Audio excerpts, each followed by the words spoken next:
మొదటి టెస్ట్ మ్యాచ్లో జరిగిన గాయం కారణంగా సఫారీలతో జరిగే రెండో టెస్ట్ మ్యాచ్కు దూరమయ్యాడు కెప్టెన్ శుభ్మన్ గిల్.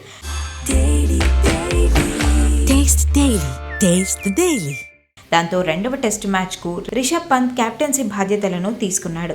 అయితే రిషబ్ పంత్ తీరుపై సోషల్ మీడియాలో చర్చ మొదలైంది. మొదటి ఇన్నింగ్స్లో పంత్ చాలా నిర్లక్ష్యంగా ఆడడం వల్లే వికెట్ కోల్పోయాడని, అలాగే కెప్టెన్గా సరైన నిర్ణయాలు తీసుకోలేదని ఫ్యాన్స్ మండిపడుతున్నారు. దాంతో నెటిజన్స్తో పాటు మాజీ స్పిన్నర్ రవిచంద్రన్ అశ్విన్ కూడా ఈ విషయంపై ట్విట్టర్ వేదికగా రియాక్ట్ అయ్యాడు. రెండవ ఇన్నింగ్స్లో బ్యాటింగ్తో టీం మళ్లీ పుంజుకుంటుందనే ఆశ ఉంది. కానీ మైదానంలో కనిపించిన బాడీ లాంగ్వేజ్ మాత్రం ఆశించినట్టు లేదంటూ రవిచంద్రన్ అశ్విన్ హార్ట్ బ్రేక్ సింబల్తో ఎక్స్ వేదికగా పోస్ట్ పెట్టాడు. దాంతో ఒక్కసారిగా ఆ పోస్ట్ వైరల్ అయింది. మొదటిసారి టెస్ట్ టీంకు సారథ్యం వహిస్తున్న రిషబ్ పంత్ తన బ్యాటింగ్ వల్లే ఫ్యాన్స్ నుంచి ట్రోల్స్ ఎదుర్కొంటున్నారు.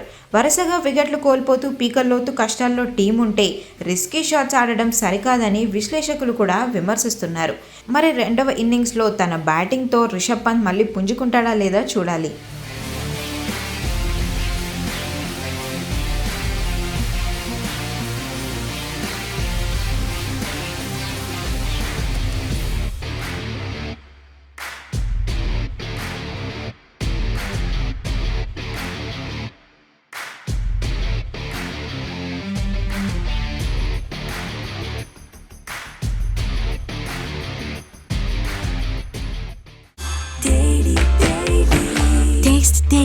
Taste the Daily.